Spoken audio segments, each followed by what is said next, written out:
Welcome to the News Belt on the AM show. Now in our first story, former Executive Vice President of Unilever, Nsarkoh, has delivered a scathing verdict on Ghana's Fourth Republic and its democracy, labeling it a miracle that led nowhere.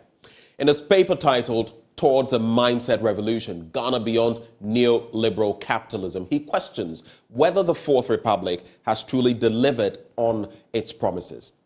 Mr. Nsarkoh characterizes the country's political landscape as a merry-go-round of miracles that lacks substantive progress, with politicians taking advantage of a seemingly disengaged population. He challenges the existing democratic system, insinuating that it falls short on delivering real change. Established in 1992, emerged as a beacon of democratic hope in West Africa. After years of political turbulence and military rule, the country embraced a multi-party system and elected its leaders through peaceful transitions. The Fourth Republic has seen significant progress in various sectors, but it has also faced its share of challenges and criticisms. Former Executive Vice President of Unilever, Nsarkoh, in his paper titled Towards a Mindset Revolution, Ghana Beyond Neoliberal Capitalism, questioned whether the Fourth Republic has truly delivered on its promises. According to him, a meticulous examination of the nation's development reveals a sluggish pace of progress, with numerous indicators pointing to marginal net growth that has left many more Ghanaians impoverished. In Ghana, 68% of the population, 23 million people, belong to low-income families. Interestingly, though many Ghanaians think of our nation as a bread-eating nation, only 45% of this segment can afford it now. Ominously, of Ghanaians who retire at 60 years of age, 60% die by their 65th birthday. In Mr. Nsarkoh's estimation, the political parties, especially MPP and NDC, have largely failed, emphasizing on sloganeering and promising miracles. Yet, we are still here watching both MPP and NDC leaders through the years blame the international environment, external shocks, and whatever new vocabulary they produce from time to time. Neoliberals, which is what both the NDC and MPP have become, are generally good poets, it seems. They have catchy slogans to promise miracles that lead nowhere, and felicitous phrases to explain away non-delivery. Democracy was once heralded as the beacon of hope for the ordinary Ghanaian. Mr. Nsarkoh believes after 3 decades, the very system that was meant to empower the people is now draining the very lifeblood it was meant to nurture. It is not difficult to see that the sort of democracy we practice, a Santa Claus democracy, has brought us here.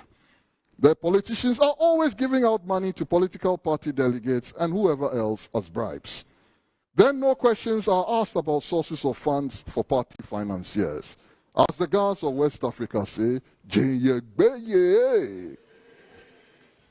we were promised transparency and accountability in the Fourth Republic.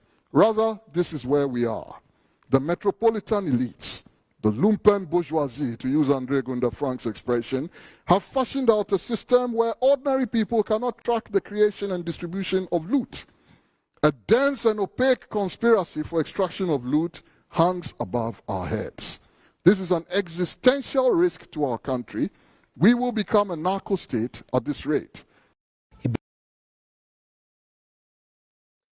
Now, some NDC MPs say the ever-changing date for the mid-year budget review presentation is due to Finance Minister Ken Ofori-Attah's inability to massage the figures to suit a certain narrative. The IMF has assigned a resident supervisor to the Bank of Ghana as part of its deal with the country. Now, the mid-year budget review was originally scheduled for Thursday, the 27th of July. It was then shifted forward to today, or yesterday, I should say, but has been moved again to Monday, the 31st of July. Some NDC MPs who woke to Joy News say the continuous change in the date is untenable.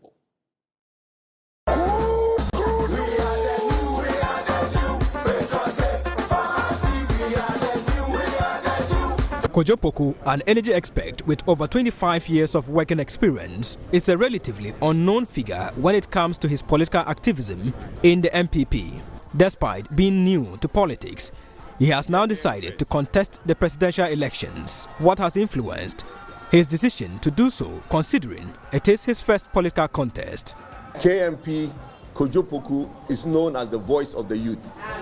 My submission of this form to the party is a signal to all the youth in this country that yes, you can do it. It is a signal for everybody to aspire to be able to do something like this.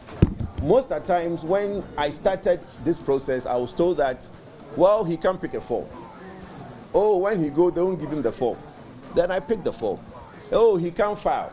Today, inshallah, we have filed. At 49 years old, Kojopoku believes that the race for the flag bearer position in the MPP should not be seen as the exclusive domain of long-serving party members, but rather as a contestation of ideas and vision. I'll be 50 next year, I'm 49. But somebody will now see that a 49-year-old is trying to run for president. By my inspiration and my step, very soon we'll have a 42-year-old trying to do this thing. And that is what I want to set. It is not about having to have a gray hair and then try and look for Yomo. It is not about not going through the ranks. Yes, everybody has to do their bit in their own form. The Akufo-Addo government has faced accusations of economic mismanagement, which led to seeking assistance from the IMF. Kojopoku, however, asserts that his administration will implement strategies to save money from the energy sector, aiming to transform Ghana's economy positively. The only reason that we are in IMF over 17 times is as a country we don't save money. Okay, in 2010, I said on TV that we have just found oil in 2007, first production 2011. The money that's going to come from the oil and gas, we should save money. We never saved money. We went and borrowed ahead of the oil receivables. Today we are in IMF. We came out in 2018. 3 years or 5 years later, we are back in IMF. Why? Because we don't save money. We need to save money. Achieving his ambition of becoming the president of Ghana will require Kojopoku to navigate through the party Superdelegates Congress, where the number of aspirants, including prominent figures like Vice President Dr. Mahmoud Bawumia, Alan Shamante, and Dr. Afri Yakoto, will be trimmed to 5. Subsequently, the final Congress to elect the MPP's flag bearer, scheduled for November, will be the critical stage of his journey. Samuel Mbura, Joy News.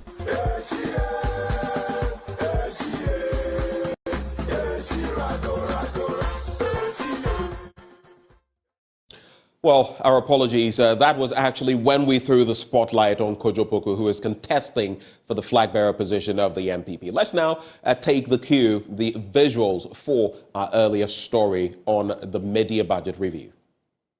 Giving us reasons that is not tenable. We believe that they are giving us different dates because their figures are not right. We know the economy is sick. Things are not right. So they have to massage figures and come. So that is why we believe that all of this delay is just to, massage their figures and come to tell us what it is. But we all know that the economy is sick. It is not right for us. They are confused. When they chose the first time being, or the first date being 27th, the speaker advised that because of impeding other equally important engagement, he would like that they take it today, that's 25th. So we all agreed. Now, we also heard that it's not going to come off, that it's going to come off on Thursday as scheduled. And we are here prepared for it. I hope you're also prepared to come and show to Ghanaians what the minister has. But here we are, no show. One thing outstanding in this case is that there are some issues that the World Bank was raising. If you remember, the minority in 2019 raised the same issues. How they were trying to bring different figures. They bring different figure for Ghanaians to appreciate the international community to different figures. Now they are having, the World Bank is having one of its representatives sitting in the Bank of Ghana. So they can no more massage the figures. That is causing the problem. I was very much surprised as well, because this thing is long overdue. By the normal procedure, we should have had this thing exactly mid-year, and this thing has been put on and off, on and off. But we know there are a lot of uncertainties within the Finance Ministry. For whatever reasons, we'll wait, and 31st is just next week, and we will listen. And we know there's nothing good or no hope there. So because of that, they think shifting the polls will forever remain there. No, we will get there. So we are hoping, let's keep our fingers crossed on Monday. It's just an embarrassment to the nation as well. I don't know where it's actually coming from, because originally we were told it was going to be on the 25th. Then we got information later it changed to 27th. And only for us to arrive here today, and we are being told that it's now Monday, that we may possibly have the minister here to present the mid-year budget review. Already, Mr. Speaker has given indication we may not be able to sit beyond 3rd of August, and that according to him, even the 3rd August date, we should be even behind schedule for a particular international assignment. So whatever is holding back the presentation, I don't know. It could possibly be some consideration from the IMF agreement that we have, that the minister is having challenges meeting. Already we are aware that Bank of Ghana in its recent meeting came out with our levels of debt based on the involvement of the World Bank and IMF. Certain things are now coming out. What we used to talk about as minority and they refuse to listen now is coming up, and our debt is just ballooning up. And maybe the minister is having some challenges balancing his books. Let's stay in Parliament, where Member of Parliament for Ibuakwa South, Samuel Atachia, will lead a 7-member ad hoc committee to probe a recently leaked tape which allegedly revealed a conspiracy by a senior police officer and a leading member of the governing New Patriotic Party to remove Inspector General of Police Dr. George Ekufu-Dampare and rig the 2024 election. Former Deputy Interior Minister and MP for Brilsa North, James Agalga, will serve as Deputy Chair of the committee. Parliamentary Affairs correspondent Kweku Asante now reports. The delay in this committee commencing work was due to the delay on the part of leadership on both sides to submit the names of the members of this committee to the Speaker. With that out of the way now, the Speaker announced the composition of this committee to the House. The special committee will be chaired by Honorable Ata Achia, and with him from the majority side are Honorable Yaobuama and Honorable Ophelia Mensah. On the minority side, we have the Vice Chair, Honorable James Agalga, and with him are Honorable Eric Opoku and Honorable Peter Lanchine Tubu. The technical person is a lawyer, a human rights expert, in the name of Dr. Isaac Latte Annan. Given that time is of the essence in this matter, leadership on both sides haggled on the time frame needed for this work. On the face of it, given the gravity of the issue at stake, I would suggest that one week may not be adequate.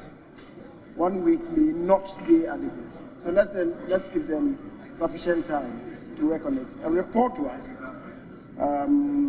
Maybe when we resume. Unfortunately, I think the 1 week is a bit too short. I know the 1 week would have met our what is left for us this period, but then it will surely be too short to deal with, Mr. Speaker. Speaker of Parliament Alban Bagbin then ruled that the work must be completed by 10th September 2023. We could call on the committee to do on a thorough job and to report when we return